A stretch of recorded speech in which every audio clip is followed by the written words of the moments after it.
Bonjour et bienvenue dans le podcast qui t'aide à transformer ta vie. Qu'est-ce que c'est que les paralysies du sommeil ? Et à quoi sont dues toutes les hallucinations qu'on peut avoir pendant les paralysies du sommeil ? Quel est le lien avec les rêves lucides ? Et pourquoi, comment ? Voilà mon partage d'expérience dans ce tout nouvel épisode de podcast. Je m'appelle Chloé, je suis coach et entrepreneur, amoureuse de la vie. Ma mission est de vous guider dans la transformation de votre monde intérieur afin de transformer votre vie. Chaque jour, je vous diffuse de l'inspiration, je partage mes réflexions et phases d'introspection afin de vous aider à reprendre le plein pouvoir sur votre vie, faire de la place pour plus d'amour et d'harmonie. Chaque jour, vivez plus en conscience, apprenez à vous connaître et incarnez enfin votre vérité. Ensemble, déployons notre puissance. Éveillons nos consciences, apaisons notre esprit et transformons notre vie. Ensemble, épanouissons-nous dès aujourd'hui. Et comme toujours, si cet épisode vous plaît et que le podcast de manière générale vous semble pouvoir être utile à d'autres personnes, n'hésitez pas à le partager et je vous invite même à le noter avec la note de votre choix sur iTunes ou commenter tout simplement sur YouTube ou à le partager à quelqu'un qui en aurait besoin. Bonjour les amis, j'espère que vous êtes en forme, j'espère que vous allez bien ce jeudi matin ou peu importe le moment où vous m'écoutez. J'ai un petit peu d'appréhension dans ma voix pour cet épisode-là parce qu'en fait aujourd'hui j'ai envie de vous proposer quelque chose de complètement différent par rapport à ce que je fais d'habitude. D'habitude c'est vrai que je vous propose plutôt des pistes de réflexion, des choses dans votre développement personnel, etc. Et aujourd'hui je crois que je suis à un moment où je suis peut-être enfin prête à faire un peu de coming out spirituel. Et en fait, j'ai envie de vous partager du coup des choses sur lesquelles je m'expérimente et pour lesquelles je chemine depuis des années. J'étais pas prête jusqu'à présent, mais voilà, il y a des choses là que j'ai envie de déposer. J'ai des troubles du sommeil sur plein d'aspects différents depuis que je suis petite. Et du coup, je recherche et j'explore pas mal de choses autour des rêves lucides et de la paralysie du sommeil. Et depuis des années, et j'ai envie de vous partager des choses. Je me disais juste que peut-être que ça vous plairait pas. Enfin bref, j'avais des doutes. Puis en fait, voilà, les doutes, c'est du bullshit. Donc stop Chloé, c'est bon, on y va. Il y a toujours des trucs à partager. Puis finalement, quand je vous en ai parlé un petit peu sur Instagram, vous avez été hyper nombreux à raisonner là-dessus et à me demander un podcast. Donc écoutez, c'est parti, roule ma poule, on y va quoi. Donc en fait, juste pour vous resituer un petit peu les choses, moi je traverse des expériences un peu particulières avec le sommeil depuis que je suis petite, donc j'ai fait des terreurs nocturnes depuis très jeune. Donc les terreurs nocturnes, c'est vraiment cette notion de se réveiller en pleine nuit, mais dans un état de terreur en fait qui est tellement immense qu'on sait absolument pas où on est, on ne voit pas, on ne voit rien. En fait, c'est une terreur qui est tellement immense qu'en fait on ne voit pas. On ne voit rien, on a les yeux complètement écarquillés, on hurle, on est perdu, on ne sait pas où est-ce qu'on est, on n'a plus aucun repère. La dernière que j'ai faite de terreur nocturne, j'avais 24 ans, j'étais en plein séminaire d'équipe quand j'étais dans mon ancien job, donc imaginez un peu le délire. En plus, je dormais pas toute seule dans ma chambre, j'étais avec une de mes collaboratrices, bref.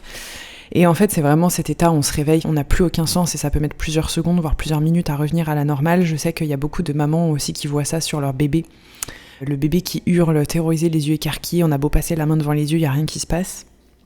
Donc voilà, moi j'ai fait pas mal de terreurs nocturnes, je fais énormément de cauchemars depuis que je suis toute jeune, vraiment bébé. Plusieurs fois par semaine, 4-5 fois par semaine des cauchemars. Donc voilà, bref, je comprends à quoi sont liées ces choses, à mon imagination, ma grande créativité, mais aussi mes angoisses, mes peurs et puis tout mon cheminement, bref. Et je chemine aussi dans le monde de la paralysie du sommeil et des rêves lucides. Et aujourd'hui, j'ai envie de vous parler de paralysie du sommeil parce que je crois que ça touche beaucoup de gens et qu'en fait, il y a beaucoup de choses à comprendre, mais que c'est aussi une voie de travail sur soi et de travail de l'ombre, en fait, qui est assez particulière et que sûrement beaucoup de vous explorent en ce moment. Qu'est-ce que c'est que la paralysie du sommeil ? Alors, juste avant que je vous explique, je précise cet épisode.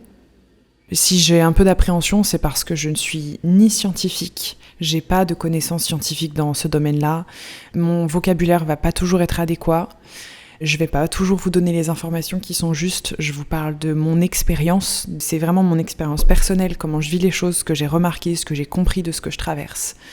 Et voilà, je m'excuse d'avance s'il y a des choses qui sont pas tout à fait justes, ou si le vocabulaire n'est pas le bon, ou si je vous apporte plus de doutes que d'explications. C'est vraiment mon interprétation personnelle et mon expérience personnelle. Voilà, donc je me dépose avec beaucoup d'humilité ici, et voilà, j'ai juste envie de vous partager ça. Et la deuxième chose, c'est que je ne cherche pas ni de conseils, ni de formation, ni rien du tout, parce que je sais que quand je dépose des choses comme ça qui sont personnelles, ensuite je reçois plein de conseils de il faudrait que tu fasses ci, tu devrais faire ça, je peux te mettre en contact avec telle personne ou quoi que ce soit. Je ne le souhaite pas. Je chemine à ma manière, je me fais accompagner sur beaucoup de plans. Donc là, je viens vraiment me déposer et entrer en résonance avec vous, tout simplement. Voilà. Donc la paralysie du sommeil, qu'est-ce que c'est ? Alors, si vous cherchez sur internet, vous trouvez que c'est un trouble du sommeil. On peut appeler ça comme ça, un trouble du sommeil, c'est pas une maladie. Ça peut être un trouble du sommeil. Moi, j'ai du mal à croire que ce soit un trouble du sommeil. Je dirais que c'est un état de conscience modifié, entre guillemets. En fait, c'est un état dans lequel on est parfaitement réveillé de manière... notre conscience est parfaitement réveillée, notre activité cérébrale est très intense. On est dans un état d'éveil au niveau psychologique, au niveau mental. On est vraiment réveillé. Mais tout notre corps est totalement paralysé. Et donc, en général, on se réveille. On ne peut absolument pas bouger.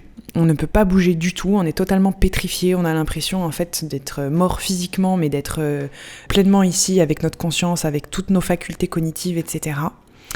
Et du coup, la plupart du temps, c'est un état qui est extrêmement angoissant. Je dirais même qu'il peut être terrorisant. Parce qu'en fait, on ne comprend absolument pas ce qui est en train de se passer pour nous. On n'arrive pas à bouger, on n'arrive pas à se sortir de cet état-là. On n'arrive pas à se réveiller pleinement ou à s'endormir pleinement.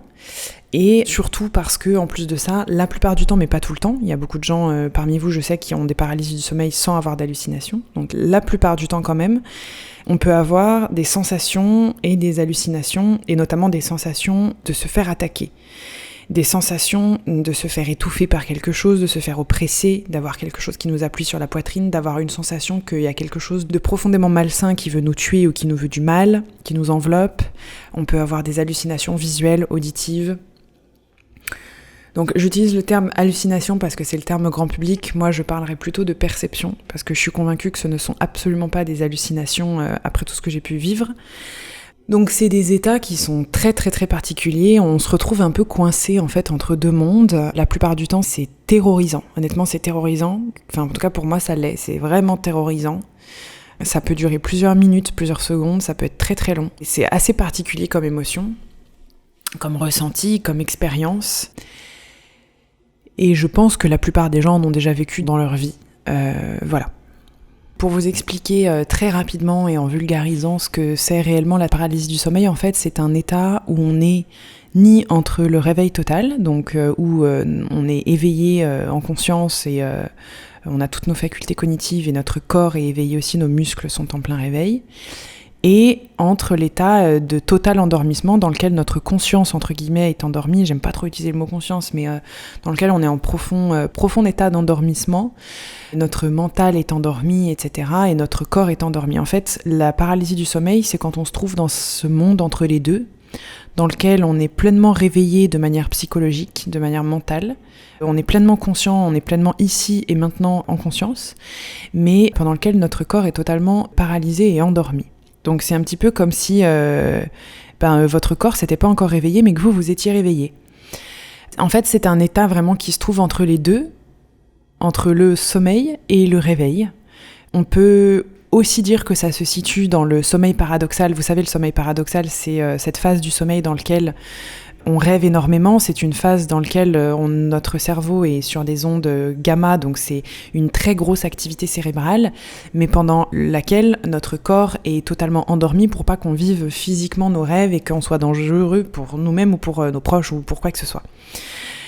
Cette paralysie du sommeil, c'est vraiment ça, c'est être totalement en conscience, avec le corps totalement paralysé. C'est une phase entre deux mondes, entre deux états d'éveil. C'est un état de conscience et d'éveil dissocié, je dirais. Notre corps n'est pas dans le même état que notre conscience, en fait, que notre psyché, on va dire ça comme ça.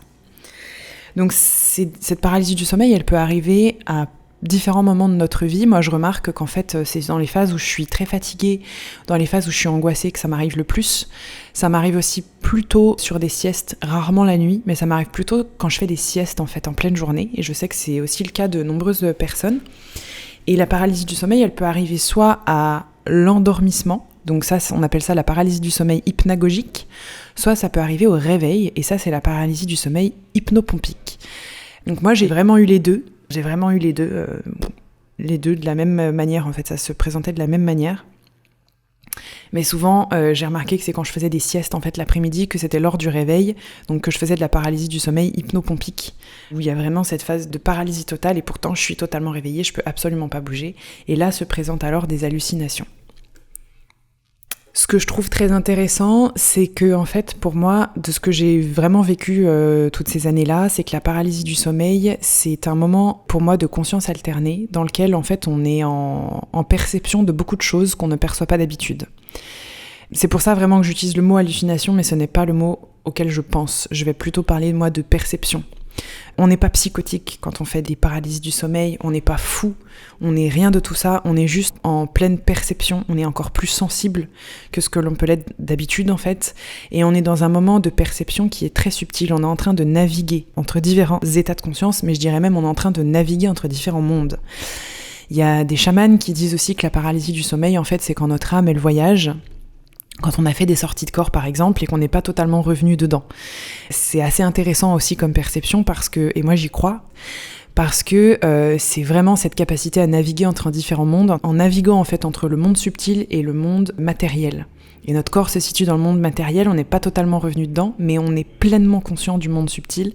Et c'est à ce moment-là aussi où on peut avoir donc les hallucinations entre guillemets, donc percevoir des choses.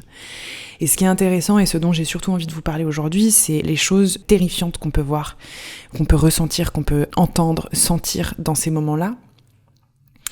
Et tous les témoignages aussi tout autour du monde en fait qui relatent les mêmes perceptions, les mêmes hallucinations, les mêmes choses qui sont vues, les mêmes choses qui sont entendues. Notamment, il y a des gens qui témoignent tout autour du monde, peu importe la culture, peu importe l'endroit dans le monde et l'âge, qui relatent de visions similaires. Notamment, il y a des gens qui font des paralysies du sommeil, et ça a été mon cas, qui voient un grand monsieur immense, qui fait peut-être 2 mètres, habillé tout en noir, avec un chapeau noir. Il est super connu, on l'appelle tout autour du monde, on l'appelle le Hatman, donc l'homme au chapeau. Tout le monde a cette même vision de cet homme habillé tout en noir avec une cape, un grand chapeau noir, on voit pas tout à fait son visage, parfois on voit ses yeux rouges, mais c'est tout. Et il a été aperçu partout autour du monde, et dans plein de cultures différentes, et pour plein de personnes différentes, et dans plein d'états différents. En réalité, il a été perçu même pas que dans de la paralysie du sommeil, mais à plein d'autres moments. Et d'ailleurs, quand j'en ai parlé sur Instagram récemment, vous avez été hyper nombreux à me répondre et à me dire « Mais oui, je l'ai vu quand j'étais petite, à tel moment, à tel endroit, et j'ai vu ci, et j'ai vu ça ». Moi, quand j'ai commencé à percevoir ce truc, ce mec, honnêtement, qui me faisait flipper parce qu'il était sur le pas de ma porte et je sentais bien que, en fait, j'allais crever. J'allais crever, il allait m'attaquer, j'allais crever, et c'était terrorisant. Je me suis renseignée là-dessus, je me suis dit, mais c'est qui ce mec que je vois ? Et je suis tombée sur toutes ces études autour du Hatman, sur tous ces témoignages. Et il y a beaucoup de témoignages qui disent que c'est peut-être simplement la représentation de notre terreur, en fait, à travers notre prisme, à travers notre psyché, en fonction de tout le conditionnement qu'on a eu autour des films d'horreur, notamment Freddy Krueger. Sauf que moi, ça résonnait pas tellement parce que finalement, déjà, j'ai jamais vu les films avec Freddy Krueger. Mais que ça me semble pas logique, vu toutes les cultures différentes et les âges différents qui relatent cette même vision. En fait, ça me semblait pas du tout logique parce que le conditionnement est différent en Occident qu'en Orient, dans différentes cultures, à différentes périodes. On a un conditionnement de nos peurs et des représentations de nos peurs qui sont totalement différentes. Donc ça résonnait pas tellement. Donc je suis allée chercher un peu plus profond, un peu plus loin. Il y a d'autres choses qui sont vues, que je vais appeler des entités, notamment Sandman. Donc moi je l'ai jamais vu, mais Sandman. Bref, il y a plein de visions, de sensations. Parfois, on entend des voix, on entend des espèces de bruits, de bourdonnements, de talkie-walkie. Parfois, on entend des voix. La dernière que j'ai faite, j'entendais vraiment une voix d'un homme à travers un talkie-walkie qui me chuchotait dans l'oreille et je pouvais pas me réveiller. Et je pouvais pas me débattre et je pouvais rien faire. Mais c'était terrifiant. C'était terrifiant d'entendre quelque chose alors que je sais que je suis toute seule dans mon lit. C'était terrifiant, puis c'était tellement proche de mon oreille que je me sentais envahie, agressée, violée, c'est vraiment terrifiant.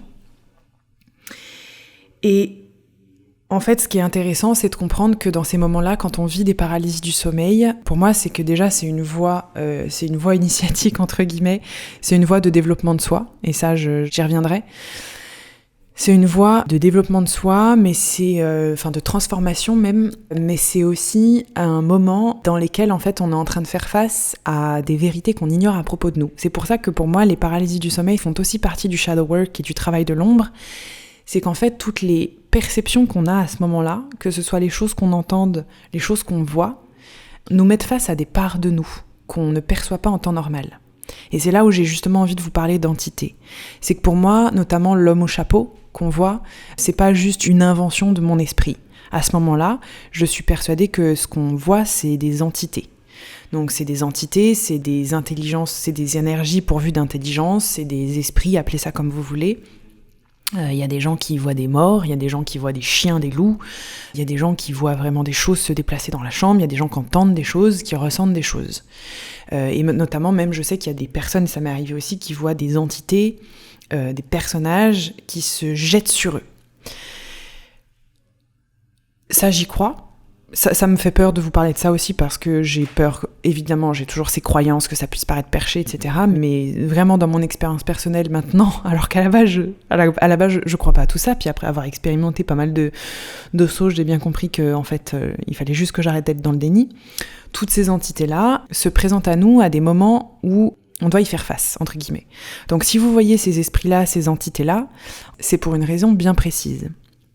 Les entités qu'on va percevoir quand on est dans ces états de conscience, dans ces états d'extra-lucidité, dans ces états de perception du subtil qui sont très avancés, qui sont très poussés, c'est parce que ces entités-là se présentent à nous parce qu'elles résonnent avec une vibration à l'intérieur de nous. Donc si vous voyez une chose qui vous fait profondément flipper ou qui vous fait énormément peur, c'est pas parce que vous êtes quelqu'un qui avait une vibration très basse ou quoi que ce soit, comme tout le bullshit qu'on peut entendre dans le monde pseudo-spirituel. C'est parce que cette entité, elle résonne à une des fréquences que vous avez à l'intérieur de nous. C'est que cette entité, si typiquement cette entité se présente à vous et que vous la voyez se jeter sur vous, quoi que ce soit, c'est parce que justement elle vous fait peur que vous la voyez. C'est justement parce qu'elle résonne sur une de vos peurs que vous la voyez. C'est parce qu'elle résonne sur une de vos parts d'ombre que vous la voyez. En fait, ce qu'il faut comprendre, c'est que les entités qu'on perçoit, elles se présentent à nous parce qu'elles résonnent avec une de nos fréquences, elles résonnent avec une des informations qu'on porte, elles résonnent avec des énergies qu'on porte et qui les nourrit. Tout ce qu'elles veulent, ces entités-là, en fait, c'est de se nourrir de fréquences.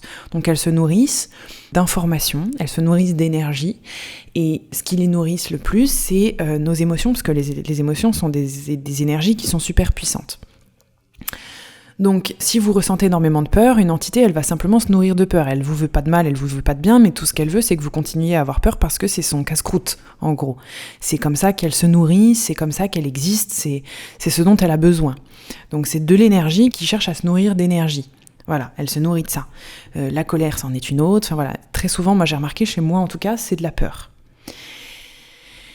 Donc, plus vous avez peur, plus ces entités se nourrissent de votre peur. Donc plus vous avez peur, plus vous donnez de la bouffe aux entités qui sont autour de vous, plus vous donnez un casse-croûte à ces entités-là, et plus donc vous risquez de les voir et donc de continuer de les attirer autour de vous. D'où l'importance, quand on fait dans ce travail dans le subtil, quand on fait du travail dans l'énergétique, quand on travaille sur nos perceptions sensorielles, extrasensorielles, de savoir mettre des intentions qui vibrent très haut, de savoir faire attention à notre vibration sur le moment, de savoir cultiver des intentions et des émotions qui vibrent très haut, à savoir de l'amour, à savoir de la paix, à savoir de la joie, des choses comme ça. Mais j'insiste vraiment sur le fait que c'est pas parce que vous voyez des trucs qui vous font peur que vous vibrez bas. Ça veut pas dire ça. Vraiment, pour moi, ça, c'est vraiment du bullshit et il faut faire super attention à ça. C'est impossible de vibrer tout le temps haut, c'est impossible d'être tout le temps dans de la joie, etc. En fait, le fait de raisonner comme ça voudrait dire que ressentir des émotions à basse vibration comme de la peur ou de la colère, c'est mal, et qu'on est un bon humain quand on ressent que des choses qui sont hautes. C'est prôner la suppression de certaines émotions douloureuses et prôner uniquement la valorisation d'émotions qui sont hautes et qu'il faut tout le temps vibrer haut pour se protéger ou quoi que ce soit. Moi, j'y crois pas, je pense que ça fait vraiment partie d'un tout, d'une globalité, et notre vibration globale ne dépend pas que d'une émotion, et d'une chose comme ça. Et rappelez-vous qu'on est humain et qu'on est là pour expérimenter absolument toutes les émotions, toute la palette de couleurs que la vie nous présente. Donc on est là pour vivre de la joie et vivre de la peur, vivre de l'amour et vivre de la colère. On est là pour vivre tout ça. Mais bref, pour revenir à nos petites entités, si on les voit pendant ces paralysies du sommeil, c'est parce qu'elles résonnent sur un plan qu'on possède. Elles résonnent sur quelque chose qu'on possède. Donc moi, si je vois une entité qui me fait terriblement flipper, c'est parce qu'elle résonne, c'est qu'elle vient se nourrir de quelque chose qui la nourrit chez moi, à savoir ma peur. J'ai beaucoup de peur, j'ai beaucoup de doutes, ok, hop, ça donne de l'énergie, ça donne un casse-croûte à cette entité-là qui vient se nourrir et qui vient se présenter. Je me suis rendu compte aussi avec le temps que ces entités-là, elles aiment aussi se déguiser. En vrai, elles peuvent rien nous faire vraiment à ce moment-là, mais elles aiment bien se déguiser, en rajouter des tonnes, mettre des costumes grandiloquents et des tas de choses. J'essaie vraiment de vulgariser, pour nous faire encore plus flipper parce que ça leur donne encore plus à manger. Mais c'est tout. Et tant qu'on est dans cette peur-là, elle reste là, ça la fait kiffer entre guillemets, tout simplement parce que ça lui donne à manger. J'espère que jusqu'ici, tout le monde est encore avec moi. Ce qui est intéressant, c'est de comprendre que du coup, tout ce qu'on va percevoir dans le subtil, on le perçoit parce que ça résonne avec nous. Donc c'est que finalement, ces choses qui peuvent nous faire peur, et parfois on vit des choses qui font vraiment flipper. Et je ne parle pas que des paralysies du sommeil, mais les paralysies du sommeil sont une voie de transformation et d'initiation. Elles sont en train de mettre le doigt sur quelque chose en nous qu'on peut choisir d'aller voir, qu'on peut choisir d'explorer, qu'on peut choisir de regarder en face. Et c'est en ça que c'est du travail de l'ombre. Toutes ces entités-là et ces choses qui nous font peur, qu'on les voit ou qu'on les entende ou qu'on les ressente, elles ne font que prendre la forme de ce qui va refléter ce qu'on pense d'elles, de ce qui va faire miroir de ce qu'on pense d'elles. C'est aussi pour ça que parfois, il y a des choses qu'on voit pendant notre paralysie du sommeil qui ne sont qu'une projection de nos propres peurs. C'est quelle est la forme que mes peurs prennent en face de moi, tout simplement. Quel est le bruit, la forme, ça peut même être une forme auditive, que prennent mes peurs et comment ça se matérialise. Et je suis dans un état de perception qui me permet d'enfin voir ça. Donc c'est faire face à sa propre ombre, encore une fois. Et c'est ce qui se passe pendant ces paralysies du sommeil. Et c'est la même chose pour nos cauchemars. C'est pour ça que je vous expliquerai après aussi, mais les paralysies du sommeil sont aussi très en lien avec les cauchemars et très en lien aussi avec les rêves lucides. Et c'est pour ça que c'est vraiment une voie d'initiation et de transformation.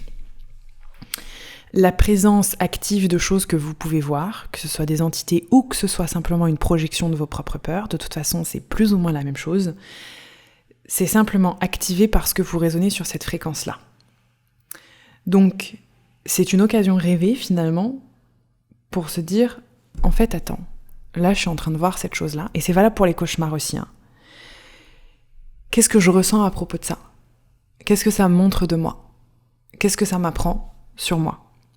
Et souvent, toutes ces entités qu'on voit, et donc là je parle des paralysies du sommeil, mais en réalité ça peut être valable à n'importe quelle personne et pour n'importe quelle personne qui voit ou ressent des choses ou entend des choses, etc., qui la font flipper, ce qui est mon cas depuis plusieurs années. Ce qu'on comprend en fait au fur et à mesure, c'est que plus on porte de jugement sur les choses, donc ça c'est bien, ça c'est mal, donc plus on porte de jugement sur soi, ça chez moi c'est bien, ça a le droit d'exister, ça c'est mal chez moi, ça n'a pas le droit d'exister, plus ces choses se présentent à nous parce qu'en fait elles nous poussent, même si c'est pas ce qu'elles veulent à la base, mais c'est ça qui est génial avec leur présence, c'est qu'elles nous poussent à voir tout ce qu'on juge de mal à l'intérieur de nous, à voir tout ce qu'on met dans l'ombre, tout ce qu'on recale dans l'ombre, tout ce qu'on refuse d'aller voir, tout ce qu'on refuse d'embrasser. Tout ce qui nous fait peur à propos de nous en fait. Donc si je porte cette fréquence de la peur, si je porte cette fréquence du jugement de ça c'est le mal incarné, je vais voir des choses qui prennent la forme de ce que je juge, qui matérialisent et qui font miroir à ce que je juge et à ce que je matérialise. Donc ces choses-là qu'on perçoit et ces hallucinations pendant nos paralysies du sommeil sont aussi là pour nous faire miroir et nous enseigner ce qu'on juge à propos de nous, sont là pour nous enseigner sur nos ombres, sur nos peurs, surtout sur ce qu'on ne parvient pas à aimer, et elles sont là aussi pour nous enseigner à nous recentrer plus sur l'amour, à nous donner plus d'amour, et aussi à avoir plus d'amour pour les autres, pour le reste en fait, c'est là où je vais y venir. Alors il y a plusieurs solutions en fait pour s'extirper de ça et se sortir un peu de ça quand on est en train de faire une paralysie du sommeil, parce qu'autant dire qu'on est dans un tel état de terreur qu'on n'a pas vraiment accès à notre mental et à cette pensée rationnelle entre guillemets. Dans ces moments-là, dans les paralysies du sommeil, on n'a pas tellement accès à notre mental. C'est comme si en fait nos pensées étaient en train d'être filtrées par notre système émotionnel plutôt que l'inverse. Quand on est totalement réveillé, notre système émotionnel est filtré par notre mental, et ce qui fait qu'on va mentaliser des choses, avoir des pensées, etc. Quand on est dans cette paralysie du sommeil, moi ce que je ressens, c'est que c'est le contraire, c'est notre mental et notre psyché qui est passé à travers le filtre de notre système émotionnel. Donc on n'a pas tellement accès à notre mental, par contre on a totalement accès à nos émotions. Et c'est pour ça on est par exemple terrorisé, on a peur, et est en train de se présenter quelque chose qui nous fait encore plus peur, et plus j'ai peur, plus je nourris cette chose-là, et plus elle est présente, et plus je me sens sans mon pouvoir, et je me sens en fait complètement dans le désempouvoirment, c'est-à-dire qu'en fait, ce qui possède mon pouvoir personnel à ce moment-là, c'est la chose qui est en face. de moi. Et là où en fait c'est intéressant, c'est que ces épreuves-là sont aussi là pour nous apprendre à reprendre notre pouvoir personnel, à se dire en fait, attends, mon pouvoir personnel c'est moi qui l'ai, et je veux me le réapproprier. Et c'est une des voies pour se sortir de cette paralysie du sommeil. Je pense que l'hypnose peut être géniale pour tout ça, je pense qu'il y a plein de choses qui peuvent être top, mais je crois que la meilleure manière d'apprendre de ça et de s'initier et de se transformer, c'est de reprendre son pouvoir personnel. C'est-à-dire qu'à ce moment-là, il y a plusieurs techniques que je vais vous partager ici qui sont un moyen extraordinaire de se réapproprier son pouvoir, de se sortir dans cette paralysie du sommeil ou d'y plonger pour basculer en rêve lucide par exemple ou quoi que ce soit. Et une des premières choses, c'est de dire non, stop, je ne suis pas d'accord, va-t'en. Quand on perçoit une entité en face de soi, c'est une occasion de s'affirmer et d'affirmer son pouvoir personnel. C'est une occasion de dire non, tu n'as pas de pouvoir ici, je suis chez moi, mon corps m'appartient, tu ne peux rien faire ici, tu n'es pas le bienvenu, va-t'en. De lui parler comme on mettrait nos distances avec nos salariés, avec nos enfants, avec notre chérie, avec nos amis. Donc c'est très à la hauteur aussi de votre capacité à mettre vos limites avec les autres dans la vie. Et c'est pour ça que c'est très très très intéressant les paralysies du sommeil, c'est que ça a énormément de choses à nous apprendre. La manière dont vous mettez vos limites avec les entités, c'est la même manière dont vous mettez vos limites avec les gens dans la vie, très souvent. Et moi ça m'a beaucoup appris. En fait, il suffit de dire stop, il suffit de dire non. Mais avec beaucoup de fermeté, le ressentir. Donc dans ces moments-là, c'est vraiment stop, non, va-t'en, tu n'as pas le pouvoir ici, tu n'as pas de pouvoir sur mon corps. C'est non. En anglais, on pourrait dire même fuck off. Va te faire foutre. Vous pouvez le dire si vous en avez envie. Et dans votre tête, ça suffit. Mais vraiment, le ressentir, le dire avec vos émotions. C'est pour ça que c'est ce que je vous disais, vous avez vraiment accès à votre système émotionnel à ce moment-là. C'est le ressentir avec vos émotions. C'est en fait, non, je ne suis pas d'accord avec le fait que tu sois là, que tu sois en train d'essayer de me faire peur, que tu veuilles m'attaquer. C'est non. Mon corps m'appartient, c'est un non qui est ferme, qui est déterminé. Je suis en sécurité, mon corps m'appartient totalement et tu n'es pas le bienvenu.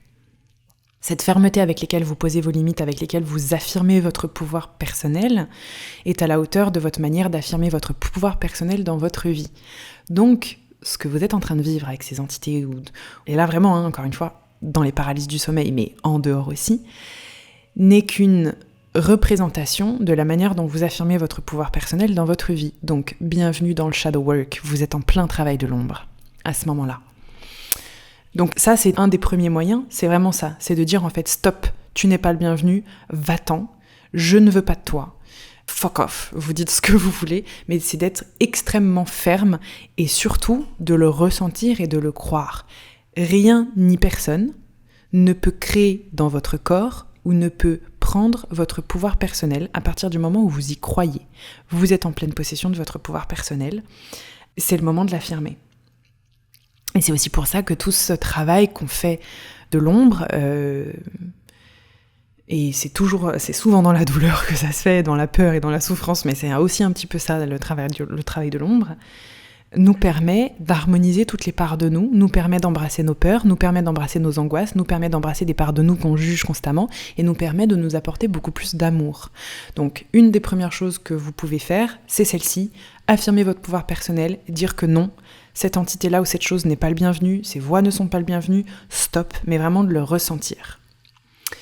Une autre des manières que vous pouvez mettre en place, une autre des choses que vous pouvez mettre en place, mais c'est à faire uniquement si vous vous sentez en sécurité, si vous vous sentez capable, ou peut-être avec de la pratique. Moi, j'ai vraiment pas été capable tout de suite de le faire et je ne suis pas capable de le faire à chaque fois. C'est, vu que vous êtes dans un moment où vous avez accès pleinement à votre système émotionnel et que vous sentez qu'en fait là vous êtes dans une énergie de peur et que vous sentez qu'en fait cette chose-là, si elle est là, c'est parce qu'elle se nourrit simplement de votre peur, c'est de basculer dans l'émotion ou la vibration entre guillemets contraire, opposée. Donc je suis dans la peur, l'opposé c'est clairement l'amour. Donc plus j'ai peur de ce que je suis en train de voir, de cette entité-là ou de cette projection que je suis en train d'émettre, plus elle va être forte, plus elle va être intense et plus ça va être douloureux. Donc pour l'affaiblir entre guillemets, ce que je vais plutôt chercher à ressentir, ça va être de l'amour. Et quand on voit une entité qui nous fait flipper, si vous lui envoyez une énorme dose d'amour, vraiment vous visualisez des arcs-en-ciel, des licornes, des télétoubies, mais vraiment une grosse dose d'amour, et vous lui envoyez, elle va soit disparaître, soit reculer, soit se trouver tellement démunie qu'en fait, elle va pas comprendre ce qui se passe, et puis elle va se laisser faire, et puis elle va vous laisser tranquille. Soit ce qui peut se passer aussi, et que moi j'ai déjà vécu, c'est qu'en fait, tout son gros costume de truc qui fait flipper va tomber, puis vous allez découvrir que c'est juste une petite chose en fait qui a faim et qui cherche à se nourrir. Donc c'est assez intéressant à faire, et moi je sais qu'un de mes chamans, il m'expliquait que quand lui il a vécu ça, il prend cette entité sous le bras, entre guillemets, et puis il la câline comme un petit chat, il lui donne plein de caresses, plein d'amour, mais à en vomir quoi, presque trop, et ce qui fait que en fait c'est tellement pour elle que l'entité, c'est pas de ça dont elle venait se nourrir à la base, elle disparaît. Donc je vous raconte ça avec ces mots. Voilà, et une autre des manières que vous pouvez faire, que vous pouvez choisir aussi avec la pratique, c'est justement travailler à travers cette paralysie du sommeil-là, c'est comprendre ce que ça va vous apporter, c'est en essayant, en anglais on dit to empath, cette représentation ou cette entité ou cette chose que vous voyez, c'est-à-dire qu'est-ce qu'elle ressent à ce moment-là, qu'est-ce qu'elle ressent et comment est-ce que je peux essayer de la comprendre, qu'est-ce qu'elle vient me faire comprendre. Donc c'est comme si vous essayiez de vous mettre à sa place, en fait, vous essayez de comprendre ce qu'elle ressent. Et en fait, vous verrez que le message, du coup, est complètement différent, on arrive beaucoup mieux à comprendre le message que ça nous fait passer. Si j'essaye de comprendre cette chose que je perçois qui me fait terriblement flipper, je me dis mais en fait attends, qu'est-ce qu'elle ressent et pourquoi elle est là? Je me rends compte qu'en fait ça peut être une entité par exemple qui a peur, qui se sent seule et qui a terriblement peur en fait d'être seule et du coup qui vient essayer de se coller à moi. Moi j'en ai peur parce qu'en fait elle fait que me refléter ma peur d'être terriblement seule et d'être abandonnée, etc. Enfin c'est un de mes derniers apprentissages notamment. Là l'apprentissage se fait. Je suis en train de faire ce shadow work à partir du moment où j'essaye de comprendre ce que la représentation ou la chose que j'ai en face de moi ressent, je suis capable de mieux comprendre aussi ce que je pense à propos de moi et ce dont j'ai peur.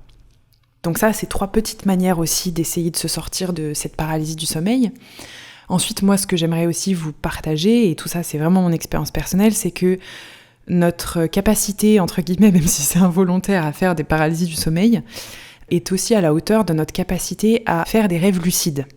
Donc les rêves lucides, c'est un état dans lequel on est entre 2 mondes, entre guillemets, où on est totalement conscient et éveillé de manière mentale, psychologique, etc., mais notre corps est totalement endormi. Donc on a cette capacité dans notre rêve à savoir qu'on est totalement réveillé, endormi, on sait qu'on est endormi, on sait qu'on est en train de rêver, mais on en a parfaitement conscience, donc on peut décider de tout ce qui se passe dans le rêve, on peut choisir comment expérimenter les choses, donc l'expérience est complètement différente, on est très lucide, on a accès à toute notre cognition, on a accès aux souvenirs de notre vie réelle, on a accès aux informations de notre vie réelle. Par exemple, quand je suis en train de faire un rêve lucide, ce que je vois, je me dis « Ah oui, tiens, moi mon coach il m'a dit ça, c'est vrai, dans la vie réelle aujourd'hui, en Zoom, donc attends, je vais essayer de mettre ça en application là maintenant dans mon rêve pour qu'il y ait ci, ça, etc. » Pendant un rêve lucide, on est parfaitement lucide. On a conscience qu'on est endormi, on a conscience qu'on est en train de rêver, on a accès à notre cognition, on a accès à nos connaissances, on a accès à nos souvenirs de la vie réelle, mais on est dans ce rêve, donc on a la capacité en fait à explorer ce monde du rêve de manière totalement consciente. Beaucoup de gens font des rêves lucides, beaucoup de gens non.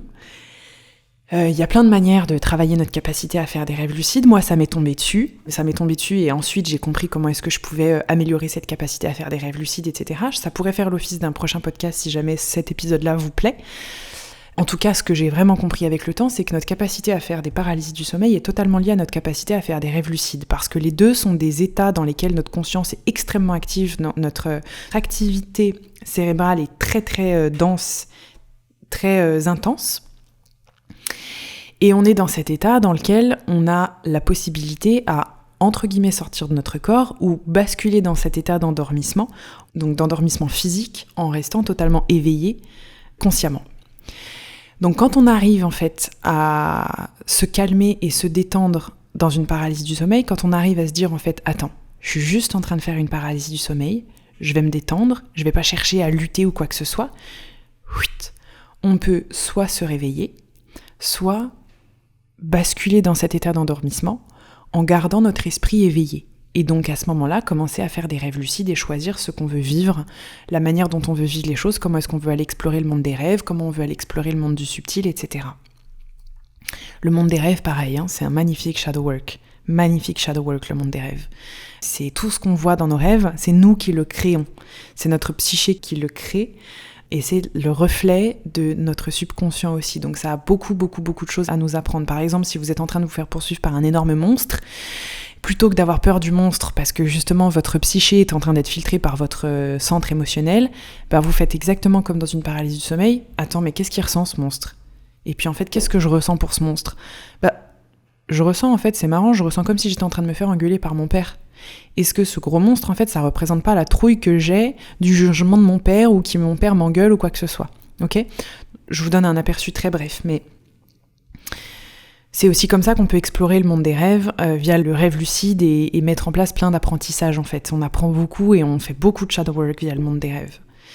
Si vous faites beaucoup de paralysie du sommeil, sachez que c'est aussi, vous avez une grande capacité à faire des rêves lucides. Il faut simplement apprendre à se détendre, apprendre à choisir comment faire face à tout ce qui se présente à nous. Encore une fois, que ce soit des entités ou simplement une manifestation de notre conscience, pour moi, il n'y a pas tellement de différence entre les deux parce que les deux ne sont qu'une représentation qui fait miroir à ce que l'on pense, à ce que l'on entretient et ce que l'on juge à propos de nous-mêmes. Dans la paralysie du sommeil, apprenez à vous détendre, apprenez à accepter simplement que vous êtes en train de faire une paralysie du sommeil. Rien que ça, ça a l'air facile comme je le dis, mais rien que ça, c'est méga dur à faire. Moi, ça m'a mis des années avant d'y arriver et je pense que j'y arrive une fois sur 30. Ça peut être un pas immense vers justement le rêve lucide.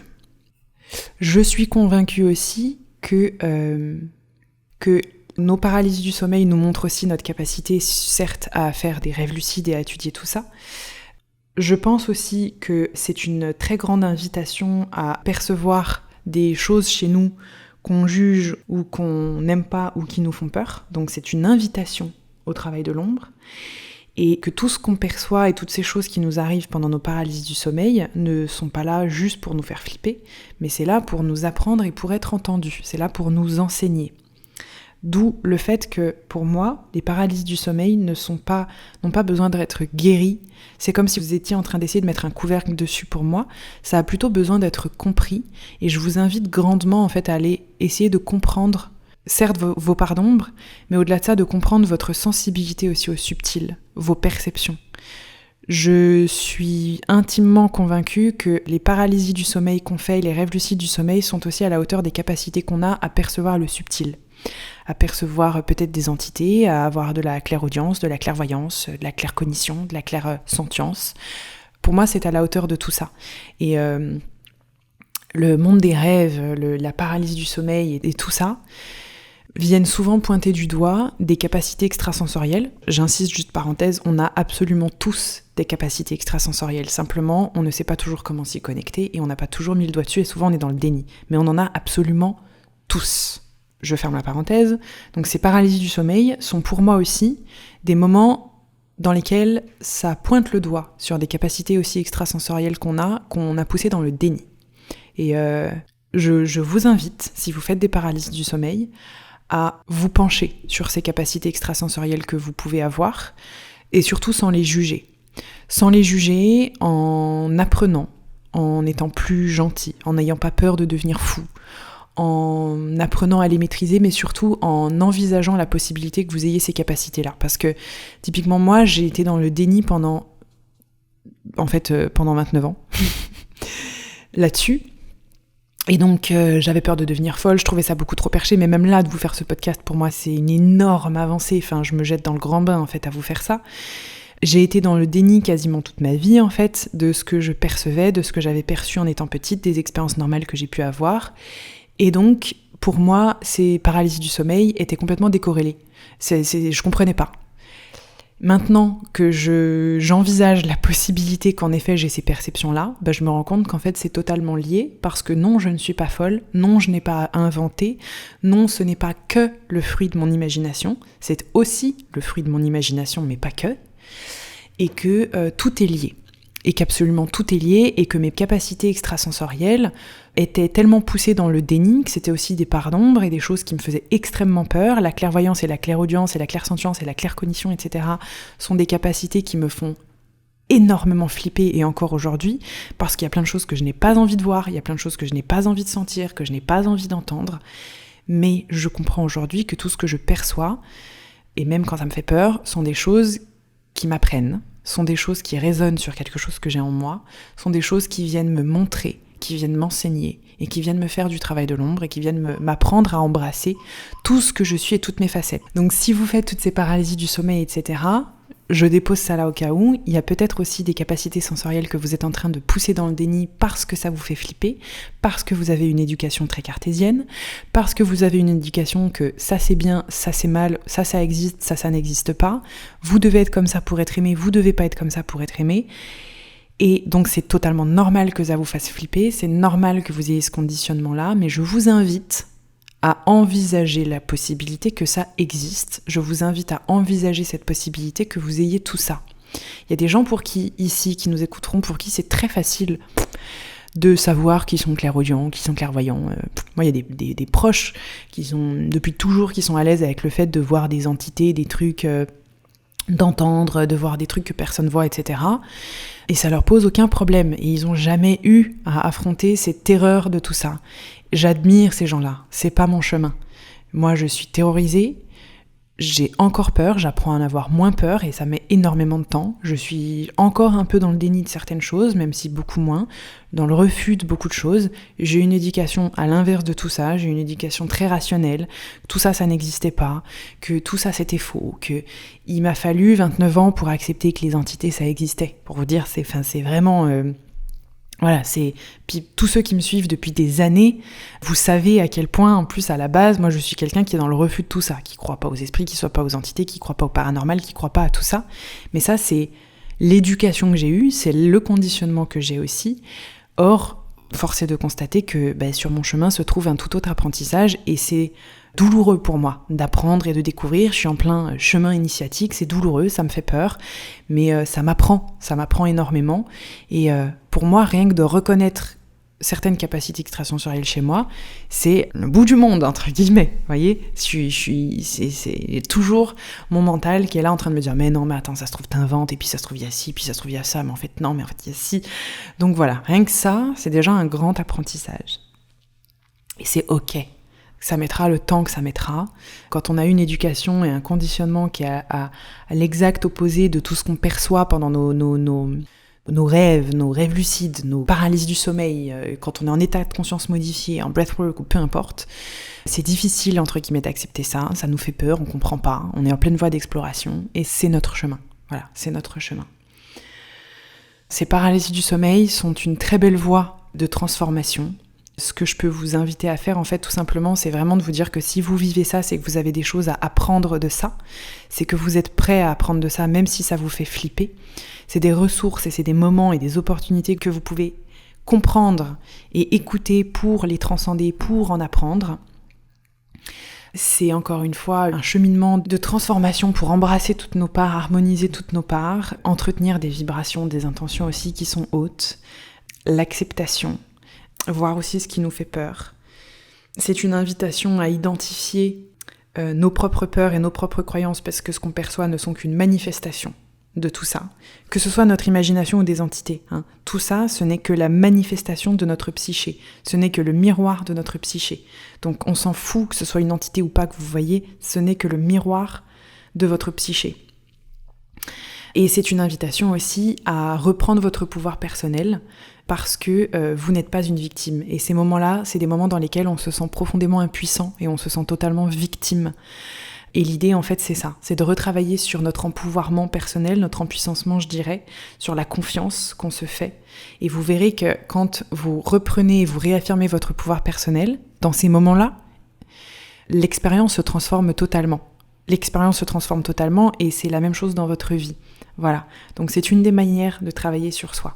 Vous n'êtes pas obligé de travailler seul dans ce chemin, vous pouvez vous faire accompagner via psychologue, hypnose, coach, énergéticien, ce que vous voulez. Moi, ce que j'espère, c'est déjà juste avec ce petit podcast, vous avoir déposé quelques petites graines, quelques petites choses.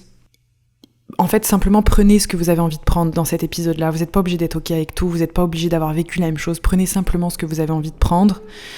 J'ai pas forcément envie de débattre, j'ai simplement envie de vraiment de vous déposer mon expérience personnelle et mes apprentissages. C'est une bribe de ce que j'ai pu apprendre et vivre. Il y a trop de choses, mais là l'épisode durait 1h30 et c'est pas la peine. Donc je vous dépose toutes ces petites graines-là. Si ça vous a plu ou que vous connaissez des gens qui font ces paralysies du sommeil ou qui vivent ces expériences de paralysie du sommeil, de paranormal et compagnie, je vous invite à partager le podcast et je serais très heureuse d'avoir vos retours en fait là-dessus parce que vraiment je saute dans le grand bain pour vous partager tout ça. Là je me suis dépassée entre guillemets pour oser affirmer des choses que je vis qui sont quand même très intimes, mais je sais que ça va résonner. De toute façon si je le fais c'est que c'est le moment. Voilà, n'oubliez pas, ces moments de terreur sont à la hauteur de l'amour que vous devez apprendre à vous apporter. Et c'est en ça, en fait, que c'est un immense apprentissage. Voilà, les amis. Je vous embrasse très fort. J'ai très, très, très, très hâte d'avoir vos retours là-dessus, sur cette paralysie du sommeil. Je vous embrasse fort, fort, fort. Je vous aime et on se retrouve la semaine prochaine. Bye bye.